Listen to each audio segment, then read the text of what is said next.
À toi, Eric. Merci Bernadette et bonjour à tout le monde. Je suis très heureux d'être là et d'avoir cette tâche assez importante, même si, pour préciser, il y a eu, on a décidé en fait avec Colette que je présenterais Michel Forst et que elle, au moment de l'intervention de Michel Bertrand, le présenterait plus en détail. Donc je fais une ouverture, mais partielle.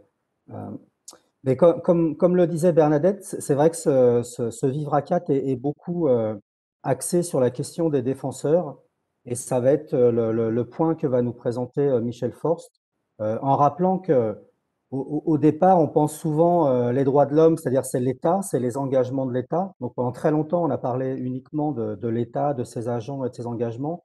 Et de plus en plus, on s'intéresse en fait à ceux qui font vivre ces droits de l'homme, c'est-à-dire les défenseurs, dont ici nous sommes nombreux à faire partie. Et aujourd'hui, donc, nous vous recevons l'un d'entre eux également, Michel Forst.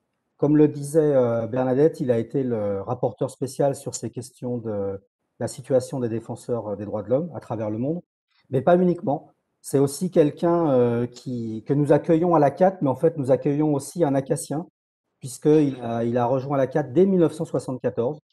Donc, le moins qu'on puisse dire, c'est qu'il doit se sentir chez lui aujourd'hui. Il a ensuite exercé en France de nombreuses responsabilités dans le domaine des droits de l'homme, que ce soit avec Amnesty, avec la CIMAD et avec d'autres organismes, dont la CNCDH, depuis de nombreuses années. Et nous avons aussi en commun un attachement particulier à Haïti, où il a été, entre 2008 et 2013, si mes souvenirs sont bons, le rapporteur spécial sur la situation des droits de l'homme dans le pays. Et donc voilà, c'est une raison de plus pour moi d'être assez heureux et fier de pouvoir le présenter. Et je pense maintenant lui passer la parole pour qu'il nous présente un état des lieux de la situation des On a pas défenseurs des les droits de l'homme. écouteurs, on n'entend pas. Pardon? Est-ce qu'on ne m'entendait pas? Ici, on entend Merci. très bien. Il faut penser à ce que les personnes qui n'interviennent pas puissent fermer leur micro, s'il vous plaît. C'est important. Voilà, merci Eric et merci Bernadette. C'est un grand plaisir pour moi d'être ici et effectivement de me retrouver en famille avec les uns et les autres que je n'ai pas fréquenté depuis longtemps, mais la CAT reste très proche de moi puisque dans mon mandat de rapporteur spécial, j'ai souvent dans les pays que j'ai visités rencontré vos amis, vos collègues, les membres des ACAT dans les différents pays dans lesquels vous avez pu vous implanter. Et c'est aussi un plaisir de me retrouver avec vous. Et je voulais d'abord vous remercier d'avoir décidé de consacrer cette session d'introduction à la question brûlante des défenseurs des droits humains dans le monde. Et j'ai été témoin dans toutes mes missions sur le terrain du travail et de l'engagement personnel que les membres de la CAT ont pu consacrer à cette question des défenseurs et les liens personnels que vous avez tissés avec des défenseurs du monde entier. Et souvent, les membres de la CAT me rappellent un nom, me rappellent une situation, me rappellent un pays en me disant que pouvez-vous faire pour cette personne. Alors, on m'a demandé de présenter brièvement d'abord la situation des défenseurs des droits humains dans le monde, de présenter les principaux défis auxquels ils sont confrontés et peut-être aussi d'aider à identifier avec vous comment la communauté internationale, comment les États, comment les organisations de la société civile pourraient mieux faire, pour être plus présents, pour protéger ces défenseurs à risque, mais aussi parce que pour moi c'est important trouver les moyens de faire plus de prévention que de protection. Et il y a tout un travail de réflexion que j'aimerais partager avec vous plus tard sur la question de la prévention qui me paraît aussi importante que celle de la protection. Alors, pour expliquer d'où vient l'information, je rappellerai simplement que au moment du 20e anniversaire de cette déclaration, dont Bernadette a rappelé le caractère fondateur qu'on appelle la Déclaration des Nations Unies sur les défenseurs, eh bien, j'ai présenté à l'Assemblée générale des Nations Unies un rapport mondial qui a été préparé avec l'aide de militants, d'un groupe de chercheurs, d'universités, avec un groupe de doctorants, qui était destiné précisément à évaluer la situation et montrer le chemin parcouru depuis 20 ans en matière de protection des défenseurs, mais aussi faire un panorama des risques auxquels les défenseurs sont malgré tout confrontés dans le monde, essayer d'identifier les tendances, les défis et les législations qui permettent de protéger. Et donc ma présentation d'aujourd'hui est une actualisation de ce rapport que je pourrais vous faire parvenir, en tout cas envoyer le lien si vous souhaitez aller plus loin pour chercher une situation nationale dans un pays. Alors d'abord, c'est pas inutile de rappeler l'article 1 de cette déclaration qui a été citée tout à l'heure par Bernadette, pour dire qui sont les défenseurs, parce que c'est une question qui est constamment au cœur des débats avec les défenseurs eux-mêmes, mais aussi avec les États qui ne cessent année après année de contester cette déclaration que les États ont adoptée en 1998 aux Nations Unies. Et croyez-moi, à l'heure actuelle, si le texte était encore en discussion devant les États aux Nations Unies, il est peu probable qu'on aurait cette unanimité qu'on a connue à l'époque. Et c'était un- un événement extraordinaire que de voir en 98 tous les États adopter ensemble cette même définition. Alors l'article 1, effectivement, rappelle que c'est un texte qui s'applique à tout individu, groupe, organe de la société, comme l'a rappelé tout à l'heure Bernadette, et ça couvre bien évidemment des catégories que vous connaissez, qui sont les organisations non gouvernementales de la société civile, les syndicats, les journalistes, les blogueurs maintenant, ce qu'on appelle les lanceurs d'alerte, celles et ceux qui luttent contre la corruption.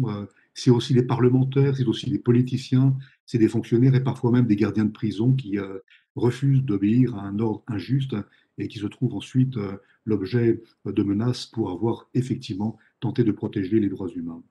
Mais c'est aussi, et ça faut le rappeler, c'est souvent ignoré, des personnalités ou des personnes individuelles.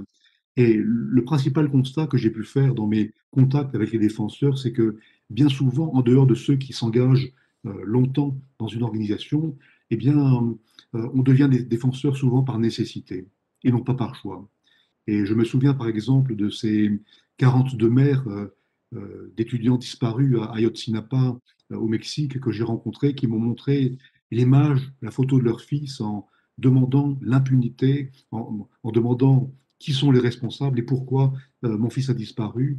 C'est aussi se souvenir des aborigènes que j'ai rencontrés dans une mission officielle en Australie, expulsés de leur terre et qui ne comprenaient pas pourquoi, brutalement, on les expulsait de leur terre ancestrale. Et puis, ce sont toutes ces populations autochtones, notamment en Amazonie, et je reviens d'une longue mission au Pérou, qui se trouvent confrontées aux méfaits de l'industrie extractive. Et puis, j'ai en tête également ces bergers que j'ai rencontrés en Mongolie et qui m'ont montré des animaux malades, des photos d'animaux mal formés, probablement à cause des méfaits des mines d'uranium dans le pays. Et puis, plus proche de nous, ce sont ces défenseurs des migrants, ici en France, qui, par un geste d'humanité, eh bien, tentent d'apporter un soutien aux défenseurs, aux migrants, et qui en retour se trouvent confrontés à la violence de l'État. Alors, le panorama que je vais faire de la situation est assez effrayant, et je m'excuse de commencer par cela, cette journée de Vivre à 4, hein, qui est une journée qui devrait être positive, mais à la fin, on verra des éléments de lumière et d'espoir sur la situation des défenseurs. D'abord, les principales menaces, c'est d'abord les assassinats. Et si vous regardez les rapports des organisations non gouvernementales spécialisées, vous verrez que les chiffres sont effrayants et ils sont année après de plus en plus effrayants. Le dernier chiffre officiel qui vient notamment de Frontline Defenders montre que 304 défenseurs ont été assassinés en Colombie et dans le monde, et c'est la Colombie qui, malheureusement, détient le triste record des assassinats, avec 103 assassinats. Les Philippines viennent ensuite, et on a ensuite le Brésil, le Honduras et le Mexique. Et c'est pas inutile également de rappeler l'autre rapport de Global Witness, l'organisation spécialisée dans les défenses de l'environnement, qui montre que en 2019 également, on a assassiné le plus grand nombre de défenseurs de l'environnement et de la Terre. C'est 212 défenseurs assassinés en 2019 pour avoir simplement voulu défendre pacifiquement la nature et la terre. Et ce qui m'a frappé dans ces rapports et dans les contacts que j'ai pu avoir avec les défenseurs sur le terrain, c'est d'abord que ce n'est pas une violence aléatoire, ce n'est pas une violence aveugle, ce n'est pas une violence anonyme. mais de plus en plus, on vise les leaders des communautés, des organisations, pour instiller la peur dans la communauté. Et en visant les leaders, eh bien, on essaye d'empêcher les militants de communautés ou d'organisations de pouvoir continuer à militer. Le deuxième constat sur ces assassinats, c'est que malheureusement, ce ne sont pas les États qui sont souvent les plus dangereux à l'encontre des défenseurs. Bien sûr, on a des images, des chiffres qui montrent que les forces de sécurité, la police, la marine dans certains pays sont directement responsables de ces assassinats, mais il y a également, et on l'oublie trop souvent, ces acteurs non étatiques, notamment les entreprises qu'on a citées, on y reviendra tout à l'heure, les entreprises de sécurité privée qui protègent les installations des entreprises, mais aussi malheureusement ce qu'on appelle le crime organisé, toutes les mafias qui sont liées à la corruption et qui sont liées à des intérêts politiques ou des intérêts privés. Ce qui est assez paradoxal, c'est que dans les pays que j'ai cités, notamment la Colombie, mais c'est également le cas au Mexique ou en Honduras, on voit que le taux d'homicide baisse dans le pays, ce qui montre que l'État est capable de lutter contre la violence, mais que dans le même temps qu'on a cette courbe qui baisse des homicides, on voit la courbe des assassinats de défenseurs monter et on ne s'explique pas à l'heure actuelle cette augmentation du nombre d'assassinats autrement que par l'absence de volonté des États de mettre fin à cette violence contre les défenseurs. Les assassinats, c'est aussi, on l'oublie trop souvent, la peine de mort. Et la carte est bien placée pour le savoir, en Chine, en Arabie Saoudite, en Égypte, qui frappe durement les défenseurs des droits humains, qui se trouvent ainsi supprimés de la planète pour avoir voulu pacifiquement protéger et défendre les défenseurs. Et tous ces meurtres, toutes ces agressions physiques, tous ces passages à tabac de défenseurs se poursuivent à l'heure actuelle en toute impunité, je l'ai dit. Et j'ai été frappé de voir en discutant avec les spécialistes que les taux d'impunité dans certains pays d'Amérique latine, d'Amérique centrale, sont proches de 95%. C'est le chiffre qui m'a été donné, par exemple, par le bureau du procureur général pour le crime organisé au Honduras.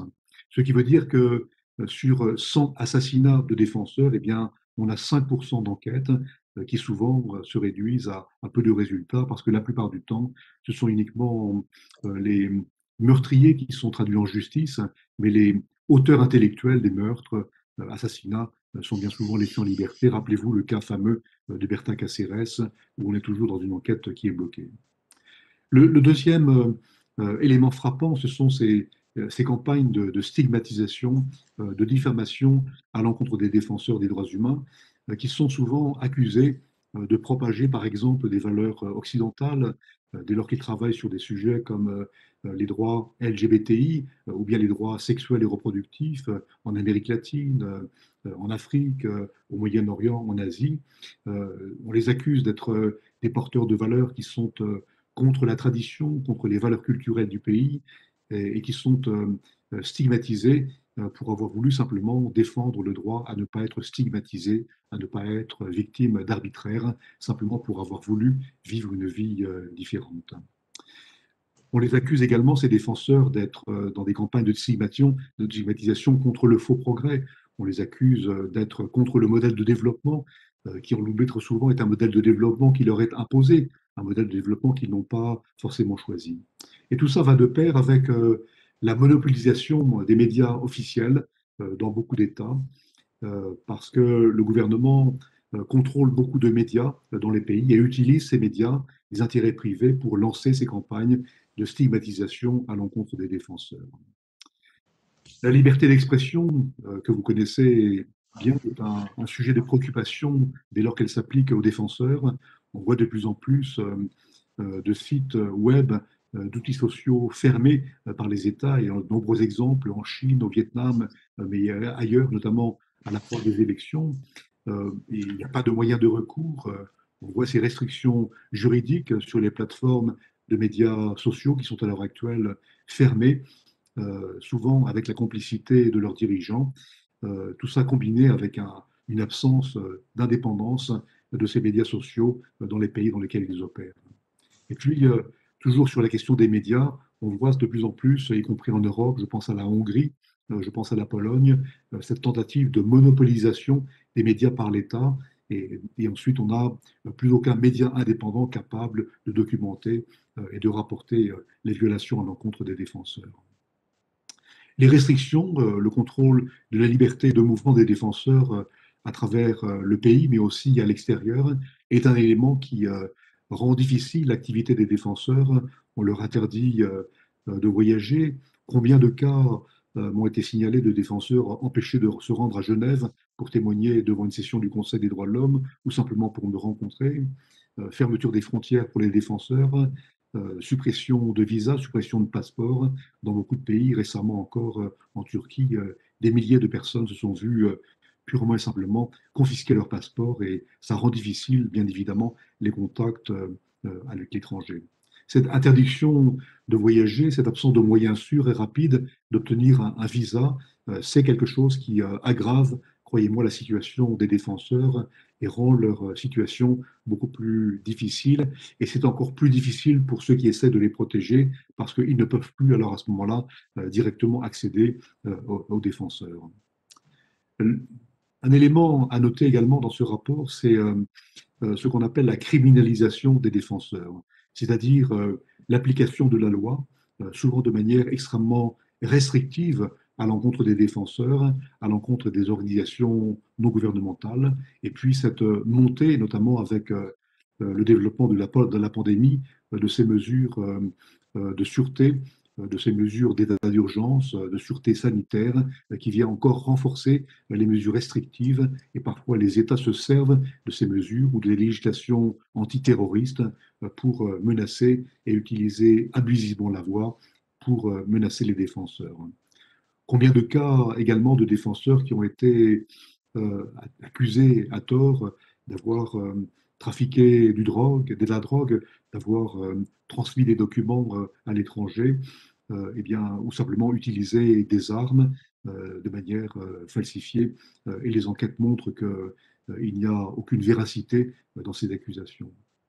Je pense également à la limitation sévère des opérations des ONG par le biais d'audits arbitraires, d'audits financiers, commandités par les États. C'est le cas dans beaucoup de pays, y compris en Europe occidentale, dans les pays de l'Union européenne, avec des menaces de poursuites judiciaires à l'encontre de leurs dirigeants ou des mesures judiciaires qui restent pendant des années, bloquant aussi l'opération des ONG et étouffant les dirigeants des ONG par des procédures abusives. Un élément frappant qui est de plus en plus un moyen de contraindre l'action des défenseurs, c'est la réduction de fonds. Et vous savez que beaucoup d'organisations non gouvernementales à l'étranger ne peuvent vivre que grâce au financement qui vient de fondations ou d'États ou d'organisations non gouvernementales. Et bien de plus en plus, ces fonds sont contrôlés. Les bailleurs de fonds sont empêchés de transférer les fonds parce qu'on bloque les fonds aussi bien à l'entrée du pays que les comptes bancaires des bénéficiaires, ce qui rend extrêmement difficile pour elles et pour eux de pouvoir continuer à recruter du personnel, à se déplacer, mener des actions de campagne ou de visibilisation de l'action des défenseurs. La surveillance, les mesures de harcèlement à l'encontre des défenseurs, y compris, et on le voit dans beaucoup de pays, sans doute pas en France, mais dans beaucoup de pays, des mesures assez sophistiquées d'infiltration des ONG par les services de sécurité, de faux militants qui viennent militer avec les vrais militants et qui, en infiltrant l'organisation, transmettent de l'information, mais parfois aussi prennent le pouvoir au sein des organisations de la société civile et donc bien évidemment changent la donne, obtiennent des informations, font des pressions qui permettent ensuite de faire chanter les militants de la société civile ou bien de les recruter au service des services de sécurité, ce qui rend bien évidemment dans beaucoup de pays la situation des défenseurs compliquée. Les ambassades également, nos ambassades à l'étranger, se voient de plus en plus contraintes, restreintes, empêchées de mener une action à l'encontre, en soutien aux défenseurs. Et j'ai pu me rendre compte dans mes voyages de la difficulté des ambassades de pouvoir rencontrer les défenseurs et notamment de pouvoir inviter ces nouvelles catégories de défenseurs qui sont mal perçus par les États parce qu'ils sont soit les plus dangereux, soit ceux dont j'ai parlé tout à l'heure comme étant opposés aux valeurs de l'État dans le pays. Alors, Vous n'ignorez pas non plus la question judiciaire et l'absence de procès équitables auxquels les défenseurs sont confrontés, souvent en raison du manque d'indépendance judiciaire, d'absence d'état de droit, qui est maintenant parfois reconnu par les États. Vous connaissez ces périodes excessives d'inculpation avant et de détention provisoire avant de passer au procès.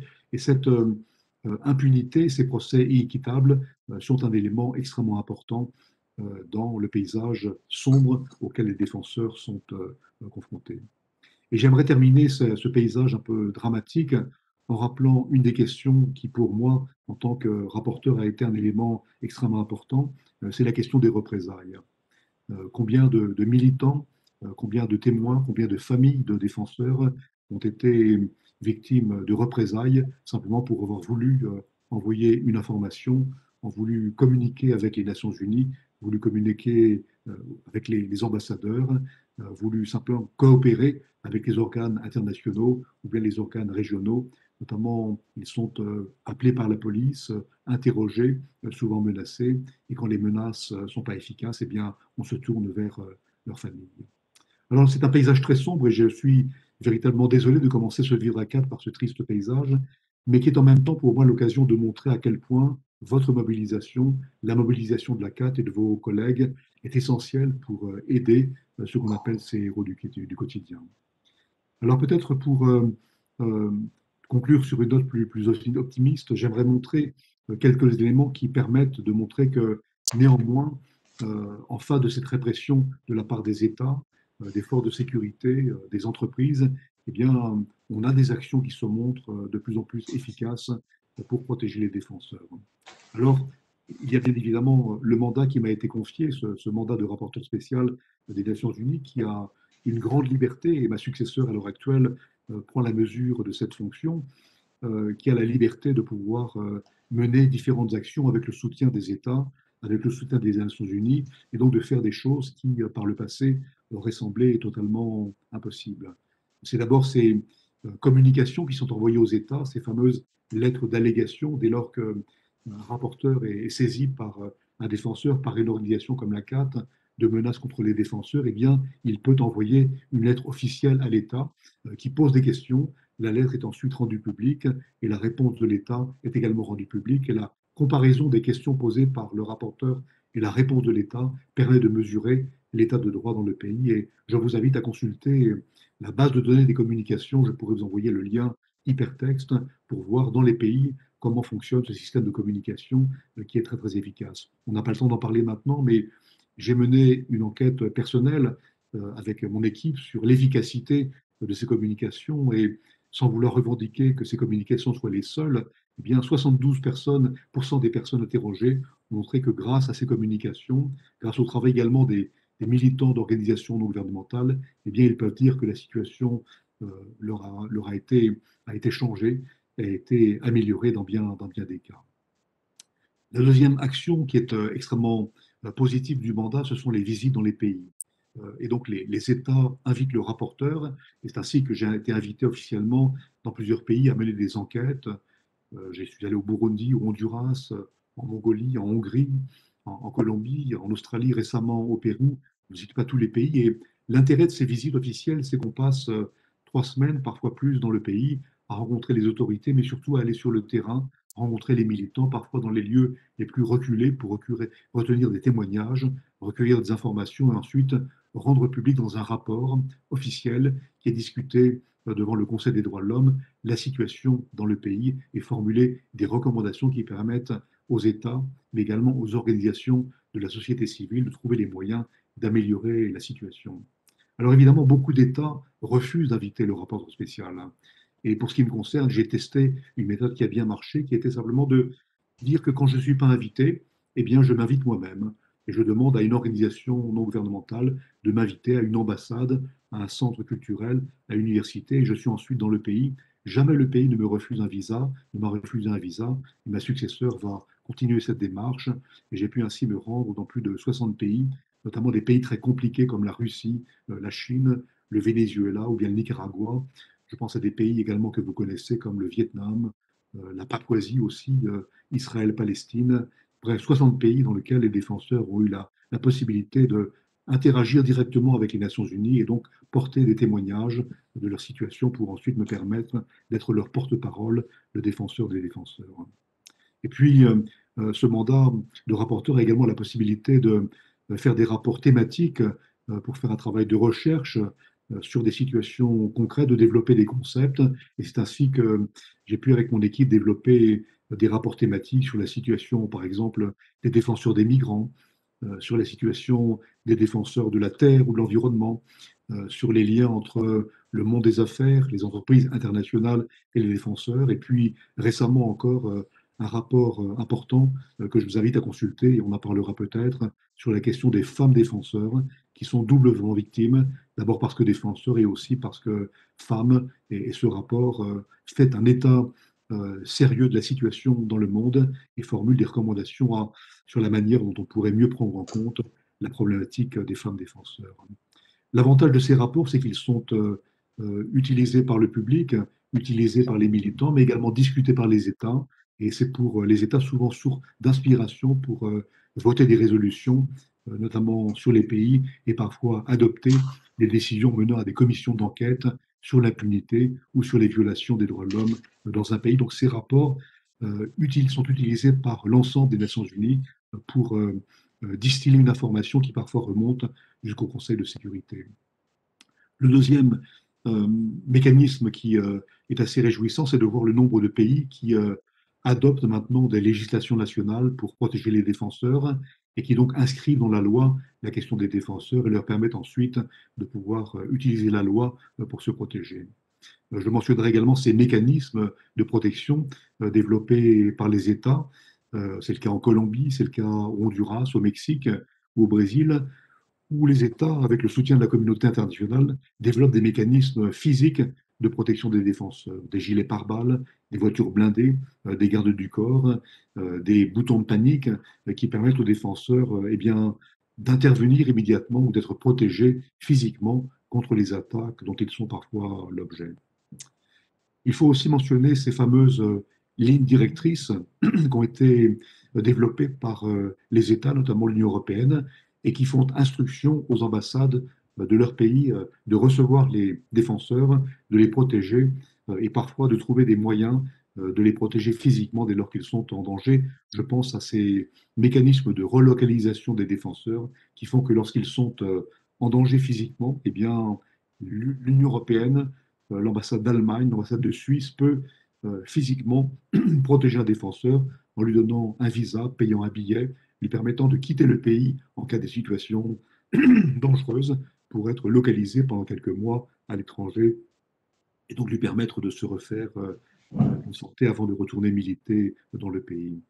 J'aimerais également mentionner cette initiative qui a été prise par les Pays-Bas de ces cités villes-refuges, shelter city en anglais, qui sont des villes qui ont accepté des municipalités de prendre en charge un défenseur, une famille de défenseurs pendant 6 mois, un an, parfois plus, pour lui permettre de quitter son pays, d'être encadré, soutenu, formé, pour ensuite retourner dans son pays. Et il y a des financements importants qui permettent de développer des villes-refuges. Et j'aimerais qu'avec la CAT, avec d'autres, on puisse contribuer à créer en France peut-être une, deux ou trois villes-refuges pour protéger les défenseurs. Il y a également cet mécanisme d'observation de procès qui sont pour les défenseurs extrêmement bénéfiques, extrêmement utiles. Et dès lors qu'on peut convaincre une ambassade d'aller observer un procès de défenseur et simplement de nommer celui-ci non pas comme un militant, mais un défenseur des Nations Unies, des défenseurs, montrant qu'il y a une qualification officielle qui lui est donnée, et bien parfois ça fait reculer l'État dans sa tentative de condamner parfois à des lourdes peines les défenseurs. Il faut également aider les défenseurs de manière plus personnelle par la transmission de fonds.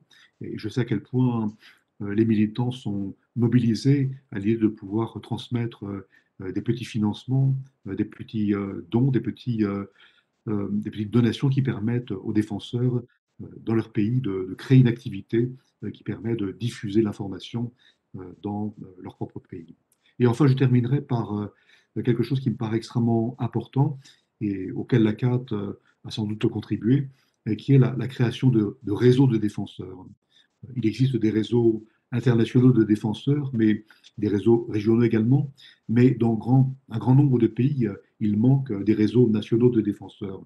Et j'aimerais que les organisations non gouvernementales puissent réfléchir à la manière de se coordonner pour créer, participer à la création de réseaux de défenseurs dans les pays, parce que c'est le meilleur moyen de se protéger. Et les défenseurs sont assez inventifs, assez ingénieux pour trouver des mécanismes de protection dans leur propre pays, dès lors qu'on soutient la création de réseaux.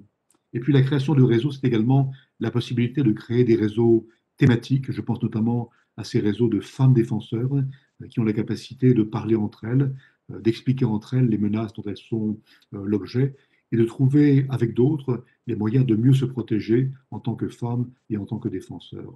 Et à l'heure actuelle, il y a des réseaux de femmes défenseurs très actifs, notamment, c'est essentiellement dans ces régions-là, en Amérique latine, en Amérique centrale. Et j'ai essayé de promouvoir l'idée selon laquelle, avec un financement de l'étranger, on pourrait inviter les leaders de ces réseaux de femmes défenseurs en Amérique latine, en Amérique centrale, à venir parler, notamment en Afrique, au Moyen-Orient, en Asie, de leur réussite pour qu'elles puissent fertiliser la création de réseaux de femmes défenseurs dans d'autres pays dans lesquels il n'existe pas à l'heure actuelle. Pour terminer sur une note également positive, j'aimerais rappeler l'importance du travail que vous faites au quotidien.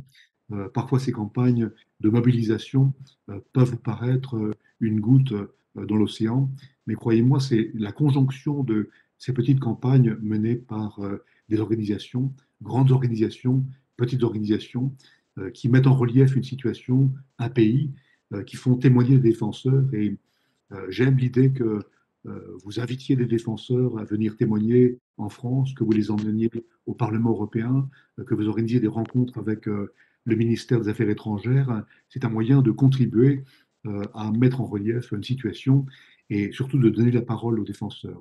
Trop souvent, nos organisations, les organisations croient tout savoir, alors que le savoir, la connaissance est d'abord auprès des défenseurs. Et je salue l'engagement de la CAT, les efforts que vous faites pour d'abord donner la parole aux militants, d'abord donner la parole aux défenseurs pour ensuite leur permettre d'expliquer, de développer eux-mêmes les besoins dont ils font l'objet dans leur pays. Voilà, je m'arrête là parce que je vois que le temps tourne et je vous remercie encore une fois de votre attention. Merci beaucoup, merci à vous. Donc, je vais maintenant vous soumettre des questions que nous avons reçues des personnes qui ont suivi votre intervention. Je ne sais pas si j'aurai le temps de toutes les poser, mais je m'étais dit peut-être commencer par justement une référence à ce rapport que votre bureau avait sorti sur la situation des femmes. Et une des personnes nous demandait justement, est-ce que les femmes sont, selon vous, plus exposées que les hommes dans les risques que leur activité génère? Oui, je crois il faut véritablement insister sur la question des femmes défenseurs qui sont bien évidemment beaucoup plus exposées que leur mari ou leur conjoint ou leur famille et qui ont souvent du mal à être reconnues. Dans un grand nombre de pays, les femmes défenseurs ne sont même pas reconnues comme femmes défenseurs et souvent leur propre famille leur fait le reproche de s'occuper de choses qui ne les concernent pas alors qu'elles devraient rester dans la sphère familiale. Et c'est souvent pour les femmes bien difficile d'être des militantes. Et elles ne sont pas également souvent reconnues comme telles par les États qui prennent à la légère l'action de femmes militantes courageuses. Dans ce rapport, j'ai voulu montrer également que dans nos propres organisations, je pense aux organisations généralistes des droits humains, la question des femmes défenseurs n'est pas aussi souvent assez bien prise en compte. Moi, je suis frappé de voir que dans un grand nombre d'organisations, ce n'est pas le cas en France, bien sûr, mais dans beaucoup d'organisations, dans certains pays, eh bien, le leadership est d'abord un leadership masculin. Et même sur les questions des droits fondamentaux, lorsque des femmes militent dans des organisations, eh bien, on les assigne à des tâches comme par exemple les droits à l'éducation, le droit à la santé. Mais dès lors qu'il s'agit de droits beaucoup plus durs, les droits civils et politiques, eh bien, on ne les met pas en avant, on refuse de les mettre en avant. Laissez-moi vous conter une petite anecdote. Pour préparer ce rapport sur les femmes défenseurs, j'ai organisé 7 grandes consultations régionales avec des femmes défenseurs. Et je les ai visées personnellement parce que je les ai connues, donc leur nom m'a été donné. Et J'ai bien cité ce cas assez emblématique d'une femme défenseur bien connue que j'ai voulu inviter à ma consultation. Et j'ai envoyé une lettre officielle d'invitation avec le papier en tête des Nations Unies. Et en retour, elle m'a répondu, écoutez, j'aimerais venir à la réunion, mais mon directeur, un homme, a décidé que c'est lui qui participerait à la réunion. Et lorsque j'ai répondu, mais non, c'est vous que je veux à ma réunion, la réponse a été, nous ne participerons pas à la réunion. C'est pour montrer l'importance de la question et montrer que même dans les organisations non gouvernementales, il y a beaucoup à faire. Et puis les femmes défenseurs sont également victimes de, de harcèlement beaucoup plus sophistiqué que leurs collègues masculins. Combien de femmes ont montré leur téléphone portable avec des images, ou bien on les présente dans des situations pornographiques, ou bien simplement, c'est beau le cas en Amérique latine, au Mexique, en Colombie, il suffit d'envoyer à une femme défenseur une photo de son fils ou de sa fille avec l'adresse de l'école. Il n'y a rien de plus. Mais bien évidemment, elle comprend tout de suite que si elle continue à militer, si elle rend public des dossiers, eh bien, c'est sa famille directement qui sera visée, son fils qui sera visé. Et puis, j'ai parlé tout à l'heure de la question de la relocalisation de ces villes-refuges. La plus grande difficulté à laquelle j'ai été confronté, c'est de relocaliser des femmes militantes avec enfants. Parce que d'abord, c'est très difficile pour elles, elles ne veulent pas quitter leur pays. Souvent, elles s'occupent de la famille, et la famille au sens large du terme, c'est les oncles, c'est les tantes, c'est les grands-parents. Et si elles quittent le pays avec leurs enfants, eh bien, la famille tout entière se retrouve un peu en difficulté. C'est la raison pour laquelle il faut promouvoir la création de villes-refuges spécialisées pour les femmes défenseurs. J'ai réussi à en faire créer une à Milan, grâce au soutien de la maire de Milan, de Emma Bonino également, que vous connaissez peut-être, qui a réussi à créer cette femme, ce réseau, enfin, cette ville refuge.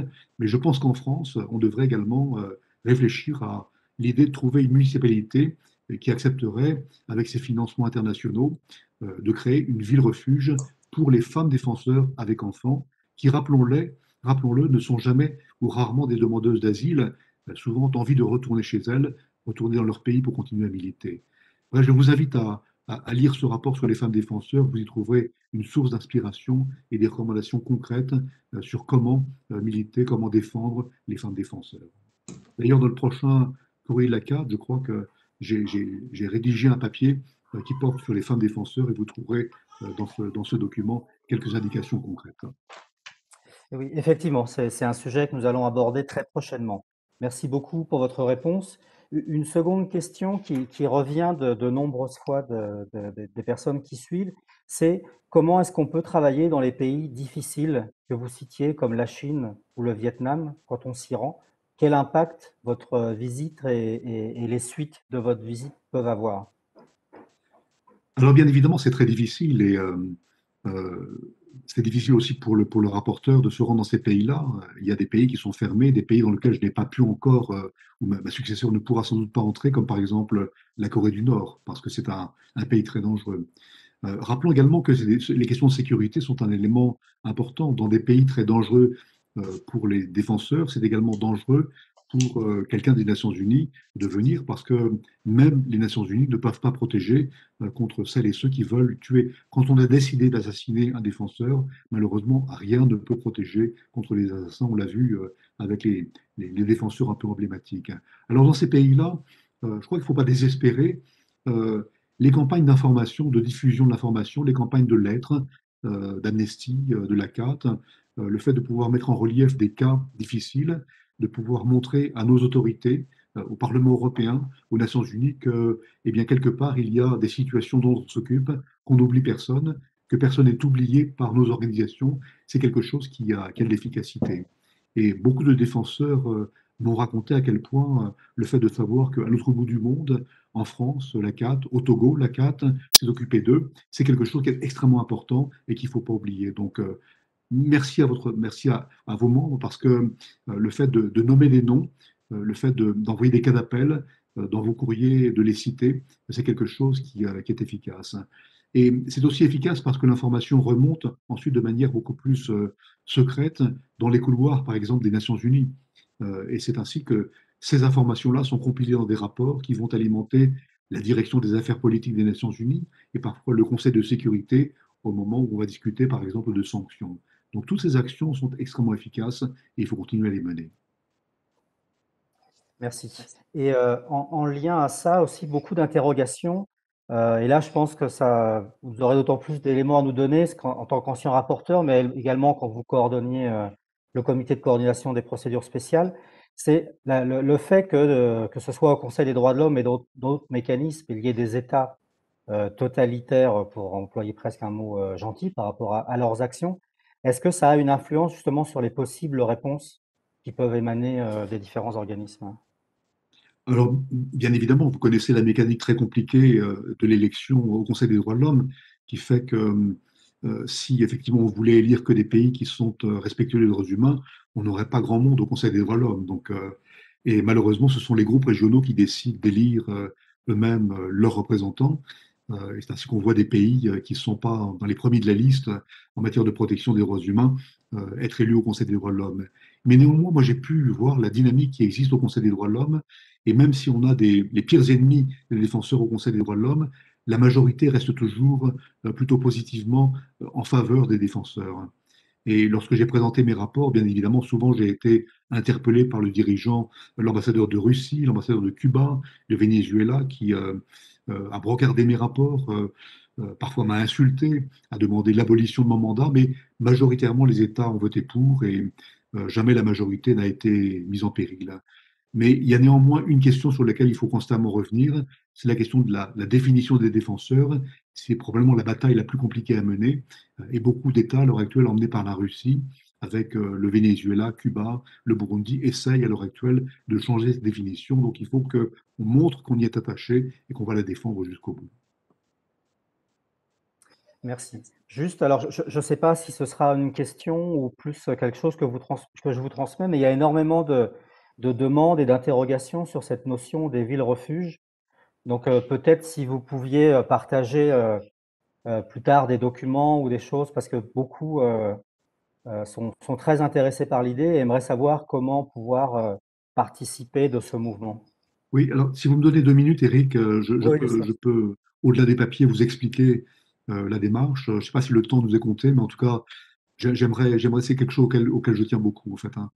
C'est un concept qui a été développé par Justice et Paix aux Pays-Bas, donc une organisation que vous connaissez bien, donc sur le terrain, qui maintenant a un financement important de la part de l'Union européenne dans ce fameux instrument européen pour la démocratie et les droits de l'homme, qui est un instrument très puissant sur le plan financier, plus de 500 millions d'euros sur 3 ans, qui permet d'assurer euh, le soutien aux organisations de la société civile.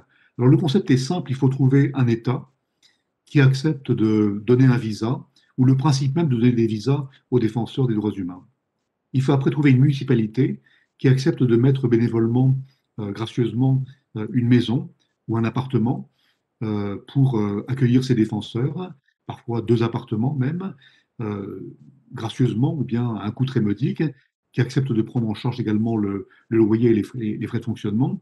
Et ensuite trouver une organisation non gouvernementale, par exemple en France, qui accepte de recevoir les fonds pour accompagner les défenseurs dans le travail de accompagnement physique, accompagnement moral, accompagnement médical, soutien psychologique, parce que les défenseurs sont souvent marqués, traumatisés par les attaques. Et donc, une organisation qui accepte avec ses militants eh bien, de prendre en charge pendant 6 mois, pendant un an et demi, ces défenseurs.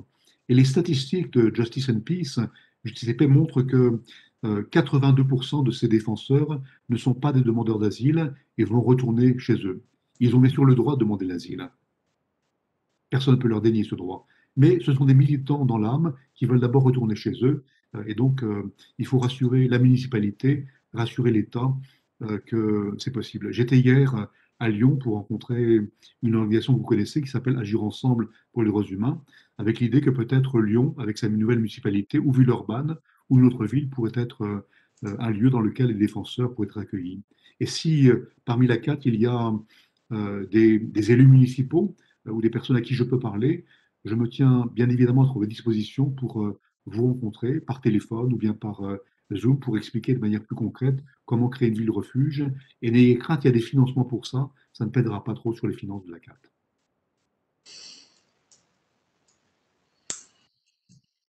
D'accord, merci beaucoup. Je suis certain qu'il y aura beaucoup d'intérêt. Et est-ce que sur ce point aussi, vous pensez que justement qu'au niveau local, les différents groupes ACAT peuvent aussi agir sur ce point, peut-être en rencontrant des élus pour les inciter ou présenter les projets? Oui, comme disait quelqu'un que vous connaissez bien, quand il y a une volonté, il y a un chemin. Donc, si des militants sont convaincus et s'ils arrivent à convaincre par leur force de conviction des élus municipaux, alors on trouvera la solution. Donc, combien d'appartements sont à l'heure actuelle inoccupés? Combien de maisons sont inoccupées dans nos municipalités? Et les mettre à disposition de défenseurs pendant 6 mois, un an ou un peu plus, c'est aussi une action qui permet de montrer que la municipalité s'illustre de manière un peu positive sur des situations concrètes de défenseurs qui permettent aussi de montrer que la municipalité fait autre chose que simplement gérer les affaires courantes de la ville. D'accord, merci. Et justement, il y avait des questions, c'est-à-dire au-delà de notre territoire, quel peut être le rôle des ambassades et des représentations françaises sur cette question de la protection, du soutien aux défenseurs? Alors dès lors qu'on obtient l'accord de l'État, l'accord de la France, et la France n'est pas fondamentalement opposée, j'en ai parlé avec eux, il y a des pays sur lesquels ça va être très compliqué, mais l'idée de donner des visas à quelques défenseurs pour les faire venir en France dans une ville refuge, les Français sont assez d'accord avec l'idée et les ambassades disposent de ce qu'on appelle des visas humanitaires qui permettent immédiatement, sans passer par les procédures de l'OFPRA et la Cour nationale de droit d'asile, parce que ce ne sont pas des demandeurs d'asile, et bien de donner pour quelques mois un visa aux personnes, sachant que des garanties sont données sur le fait qu'elles rentreront à terme dans le pays. Donc nos ambassades pourraient être assez facilement mobilisées, mais bien évidemment, dès lors qu'il y a des cas un peu compliqués, là, ça implique une mobilisation plus grande et peut-être que la CAT au niveau national peut aussi intervenir ou monter une coalition avec d'autres organisations, Amnesty, Agir Ensemble, la FIDH et d'autres, pour montrer que là, il y a véritablement un cas qui mérite qu'on y prête attention. Ma crainte, c'est que trop souvent, les pays acceptent de monter un système de ville-refuge, mais on préfère accueillir des personnes un peu emblématiques. Alors, on crée une ville-refuge pour les écrivains, c'est le cas à Paris, pour les artistes, c'est le cas ailleurs, pour les profs d'université, c'est aussi le cas dans quelques pays. Mais ces défenseurs anonymes au Burundi, en Ouganda, en Colombie, qui ne sont pas connus, qui ne sont pas fameux, c'est eux qu'il faut prendre en charge. C'est tellement facile pour les autres d'être accueillis et c'est tellement difficile pour eux de trouver quelqu'un qui les écoute et c'est pour eux qu'il faut plaider pour le système de l'île-refuge. Merci. Et beaucoup aussi s'interrogent justement lorsque les gens ont pu bénéficier de ce type de mécanisme qui leur permet pendant un certain temps d'être protégés. Est-ce qu'au moment du retour, il y a des risques? Comment on les évalue et comment on peut essayer de limiter ces risques? Alors, il y a tout un mécanisme qui a été mis en place de protection diplomatique. Et si, par exemple, l'ambassade des Pays-Bas au Burundi a accepté de donner un visa à un Burundais pour se rendre à La Haye ou ailleurs, pour être protégé, dès lors qu'il revient au pays, l'ambassade des Pays-Bas, bien sûr, va assurer sa protection par des moyens divers. Donc, d'abord, annoncer à l'État que la personne est placée sous sa protection et que si on touche à la personne, alors ça aura des implications diplomatiques et les États sont assez sensibles à ce type de pression. C'est le cas également avec l'Italie qui a mis en place une île refuge à Milan et donc on sait déjà que les ambassades sont mobilisées et si le défenseur ayant passé 6 mois à Milan retourne dans son pays, alors l'ambassade d'Italie fera le nécessaire pour assurer sa protection et nos ambassades sont assez fortes pour montrer au pays que eh bien, on espère protéger les défenseurs. Vous savez que, par exemple, le prix des droits de l'homme de la République française, qui est décerné par la Commission nationale consultative des droits de l'homme, est un des moyens de montrer aux autres pays concernés que les défenseurs sont placés sous la protection diplomatique de la France. Donc ça marche, et c'est quelque chose sur lequel je n'ai pas trop d'inquiétude à l'heure actuelle. Merci. Je change à nouveau de sujet, mais c'est la règle des questions. Sur la question que vous évoquiez justement de l'infiltration des ONG par des États, mais je pense aussi par des groupes de plus en plus d'opinions qui souhaitent présenter, comme on dit désormais, les faits alternatifs. De quoi on dispose vraiment pour pouvoir lutter contre ce genre d'infiltration? Comment en fait et qui définit qui est vraiment un défenseur et que c'est des questions qui des fois sont, je pense, pas évidentes. Qu'est-ce que vous pouvez nous dire sur ce point? Oui, alors c'est vrai que bon, on a une définition des défenseurs qui est universellement acceptée. Et vous savez, les défenseurs dans les pays savent qui sont les véritables militants.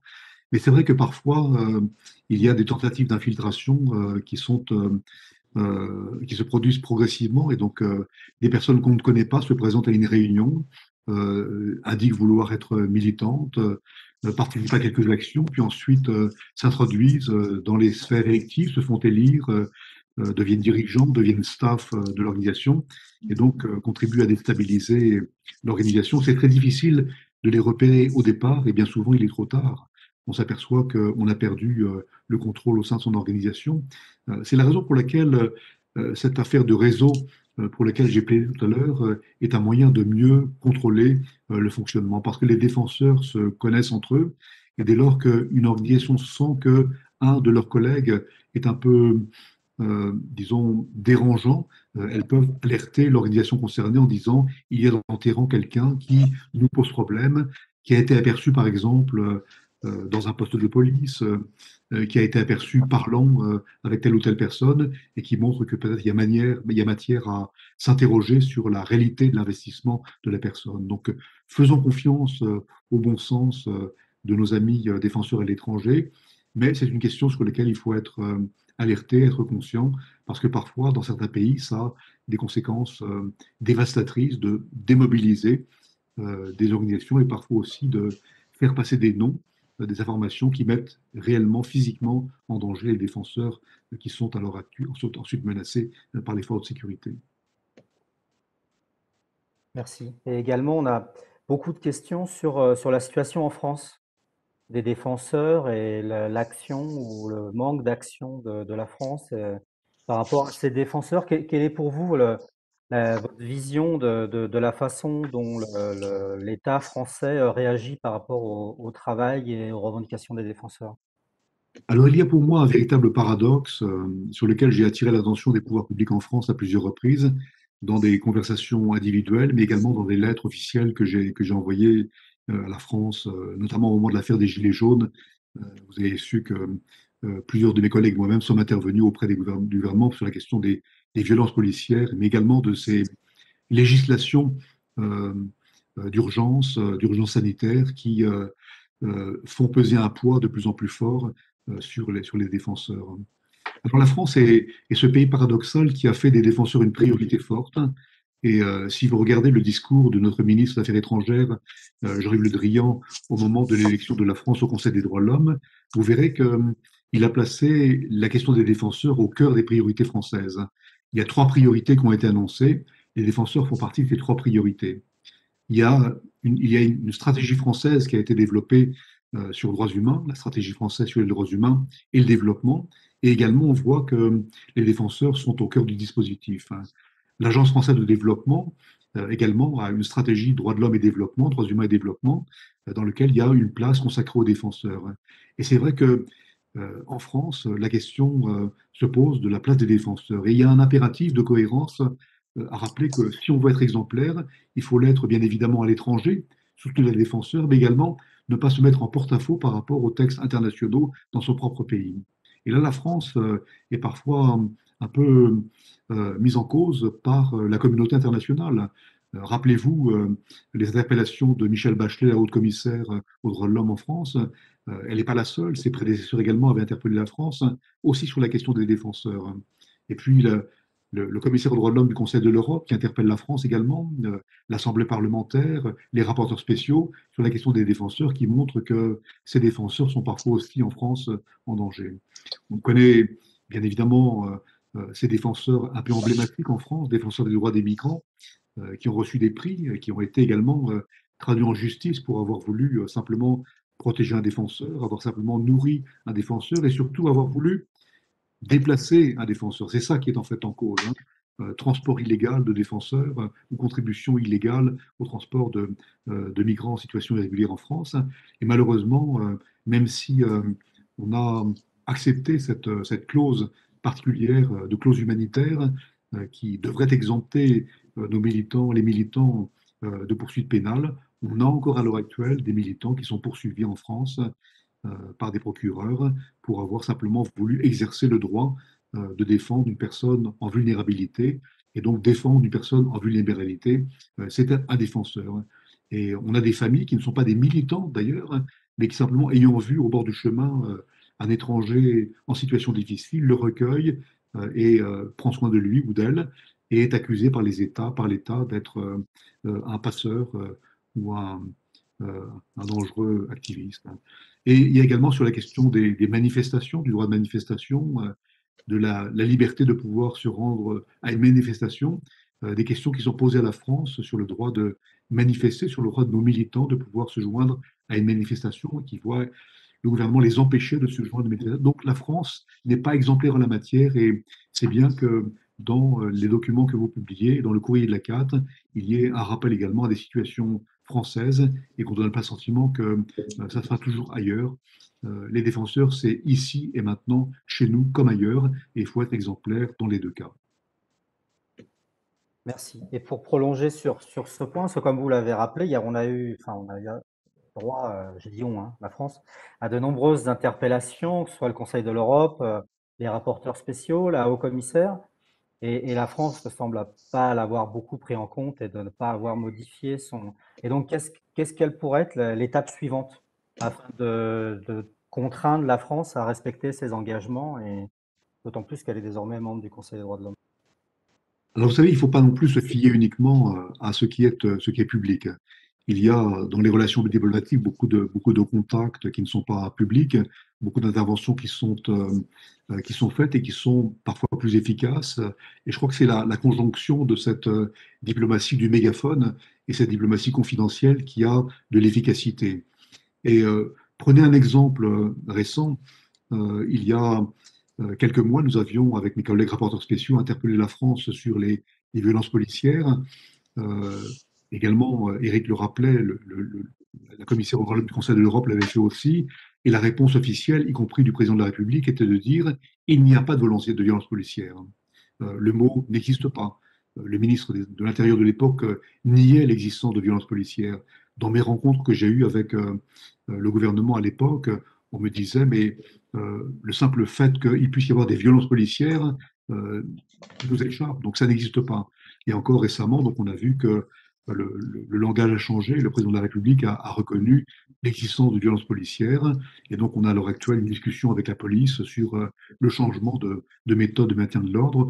Donc il y a des messages qui sont efficaces, mais je crois qu'il faut continuer à être public, à être vocal sur la situation, parce que c'est ça qui accompagne l'action diplomatique plus souterraine et qui permet d'améliorer la prise de conscience des autorités de nos pays, y compris de la France, sur la nécessité d'être plus vertueux, plus exemplaire, plus cohérent en matière de respect des droits humains. Bon, merci. Et maintenant, une question plus, j'ai envie de dire, psychologique, ou vous qui avez rencontré des défenseurs des différentes régions du monde et de très nombreux pays, est-ce qu'il y a des comportements ou des caractères qui se dégagent, qu'on retrouverait chez tous ces défenseurs, chez toutes ces personnes qui choisissent comme ça un jour de s'impliquer? Est-ce qu'il y a quelque chose qui vous est comme ça apparu, qui vous fait dire, tiens, ça c'est quelque chose que je retrouve, hein?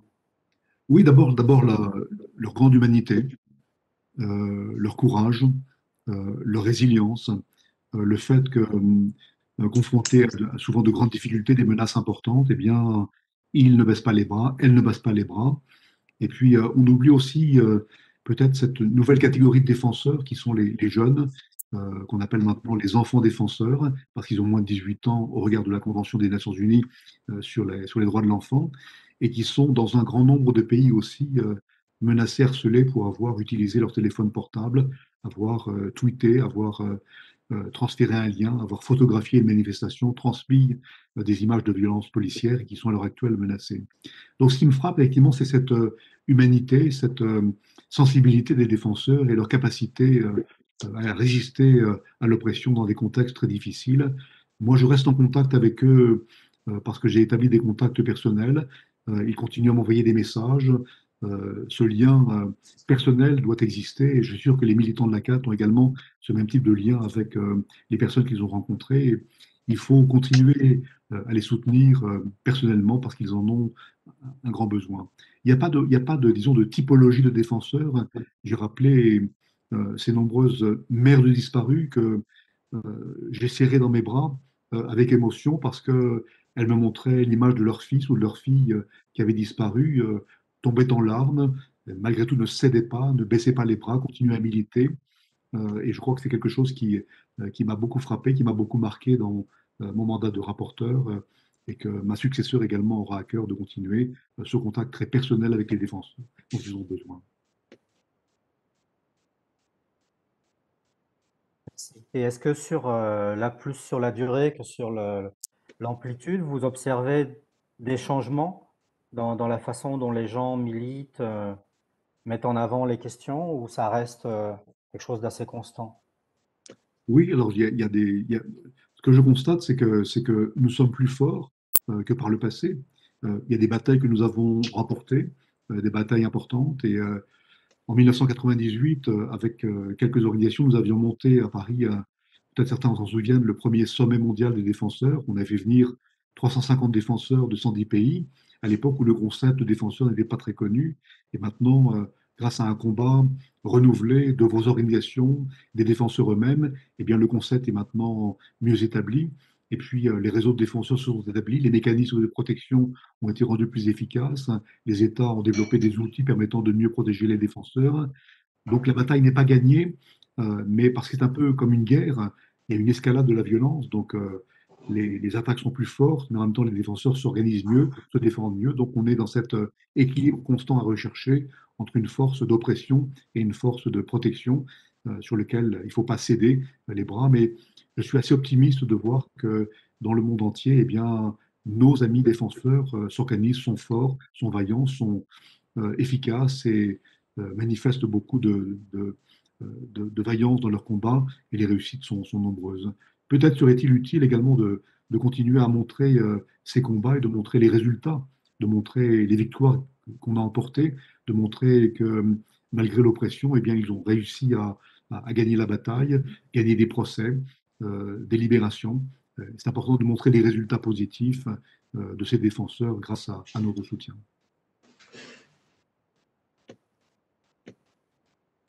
Merci. Et également sur justement cette vision globale de la situation des défenseurs, est-ce que vous voyez une explication au fait que cette violence semble plus développée dans certains pays que dans d'autres? Qu'est-ce qui fait par exemple que la Colombie est ce pays où il y a le plus de personnes visées? C'est pas forcément le pays où il y a le plus de violence dans le monde, si on faisait une sorte de triste tableau des violences dans le monde. Qu'est-ce qui fait que certains pays ont cette violence assez spécifique contre ces individus?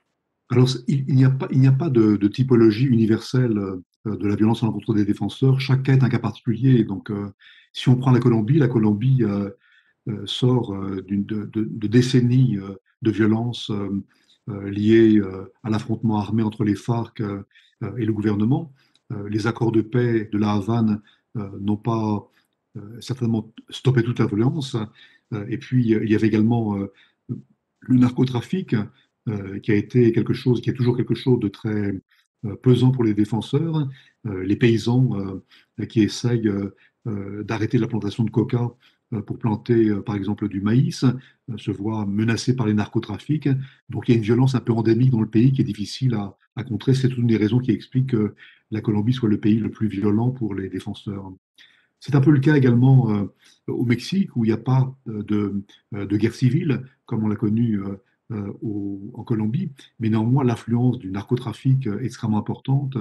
Et vous savez, ces gangs meurtriers qui tuent de manière extrêmement violente leurs homologues d'autres gangs, mais qui effectivement attaquent aussi les défenseurs, qui attaquent celles et ceux qui résistent à l'invasion de leurs terres par les trafiquants de drogue. C'est ça qui explique aussi la violence policière, la violence des narcotrafics. Le Mexique est également le pays le plus dangereux pour les journalistes. C'est le lieu dans lequel les journalistes sont le plus assassinés dans le monde.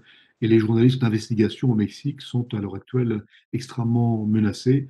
Il y a une espèce disons, non pas de tradition malheureuse qui fait que quand un journaliste va trop loin dans ses investigations, lorsqu'il rapproche une information du pouvoir politique, d'un sénateur, d'un gouverneur d'un État, alors il est menacé, et souvent les menaces se traduisent par l'exécution immédiate. Après, il y a des pays comme les Philippines où on a un dirigeant un peu fou que vous connaissez, Duterte, qui a déclaré une guerre impitoyable au trafic de drogue, mais également une guerre impitoyable aux défenseurs et qui s'attaque physiquement aux défenseurs et qui m'a moi aussi attaqué, non pas physiquement, mais de manière très violente sur les réseaux sociaux par son gouvernement. Donc, on a des États dans lesquels on a à la tête un dirigeant très puissant qui menace les défenseurs dans les pays. Et puis, il y a des situations un peu endémiques de violence, comme à l'heure actuelle au Burundi, qui a été totalement vidé de ses défenseurs et le peu de défenseurs qui sont à l'heure actuelle encore au Burundi sont l'objet de menaces tellement fortes que c'est difficile pour elles et pour eux de militer et la plupart d'entre eux sont maintenant réfugiés à Nairobi, à Bruxelles, en France ou ailleurs. Une des raisons pour lesquelles il faut soutenir le Burundi. Bref, chaque pays mérite une observation particulière, une analyse particulière, sans parler de l'Inde ou de la région du Jammu-Cachemire, où là il y a aussi des affrontements violents. La Chine, qui a une tradition également de répression, de violence à l'encontre des militants, des avocats, des défenseurs. L'Égypte, à l'heure actuelle, dans lequel on a cette montée de violence, d'arrestations arbitraires, de procès inéquitables, d'exécutions, de disparitions forcées involontaires. La Turquie, avec la montée de ces violences qui sont liées à plein de facteurs, la Syrie, la Libye, on a le monde entier plein de situations particulières dans lesquelles il y a nécessité d'avoir un regard particulier.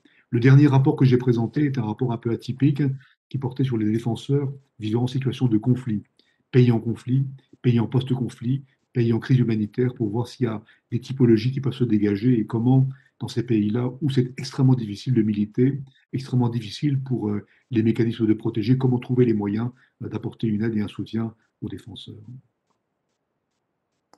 Merci. Et ce sera ma dernière question, hélas, parce qu'il y a encore beaucoup d'autres questions. Mais c'est une question qui est revenue à plusieurs reprises et qui peut-être sera une sorte de conclusion. D'après vous, qu'est-ce que ces États craignent en fait de l'action, des actions des défenseurs? Pourquoi cette violence? Qu'est-ce qu'ils craignent finalement? Alors ils craignent plusieurs choses et ça dépend, encore une fois, ça dépend des États. Il y a pas de réponse universelle. Chaque réponse est adaptée à une situation pays. Mais ça peut être la crainte d'élections qui vont être manipulées ou qui vont être truquées pour empêcher un dirigeant d'accéder au pouvoir. On a à l'heure actuelle plein de pays dans lesquels il y a des élections à venir, ne serait-ce qu'en Afrique, et on voit à l'approche des élections à quel point les défenseurs sont menacés parce qu'ils contribuent au débat démocratique. Ils soutiennent parfois un candidat ou ils soutiennent simplement le principe d'élections libres et indépendantes. Et cette participation à la vie démocratique est l'occasion pour les États eh bien, de réprimer les défenseurs.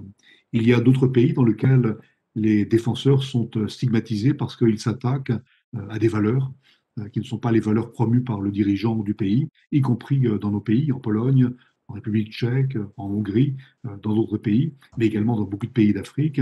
Lorsqu'ils travaillent sur des sujets compliqués, les défenseurs sont perçus comme des éléments déstabilisateurs. Les défenseurs sont également celles et ceux qui mettent en jeu des intérêts financiers importants, notamment lorsqu'ils révèlent la corruption, lorsqu'ils révèlent euh, le comportement des entreprises internationales. Vous avez des campagnes qui sont lancées par des organisations non gouvernementales dans les pays contre les entreprises minières, l'industrie extractive, contre l'agrobusiness, contre les méga-projets qui viennent déstabiliser des communautés locales. Et les États craignent que, à trop militer, à trop rendre public des situations, eh bien, on déstabilise des intérêts économiques, la collusion entre des intérêts économiques privés et des intérêts politiques. Bref, chaque pays a une réponse particulière, mais il y a effectivement une vraie crainte de voir ces défenseurs devenir trop puissants et donc déstabiliser un modèle que les États voudraient maintenir. Merci beaucoup et je pense que tous les participants se joignent à moi pour vous remercier pour ces Merci. échanges qui étaient vraiment très riches, très intéressants. Merci. Et espérons que d'autres échanges viendront une autre fois. Et maintenant, je repasse la parole, je crois, à Laurence. Oui, merci beaucoup, Michel Forst. Nous allons faire maintenant une petite pause de 10 minutes. Vous pouvez garder la connexion telle qu'elle est maintenant, de façon à ne pas avoir besoin de vous reconnecter. Il va y avoir un petit minuteur de 10 minutes qui va être installé sur l'écran pour vous donner une idée du temps qu'il vous reste avant de nous rejoindre. Et dans 10 minutes, voilà.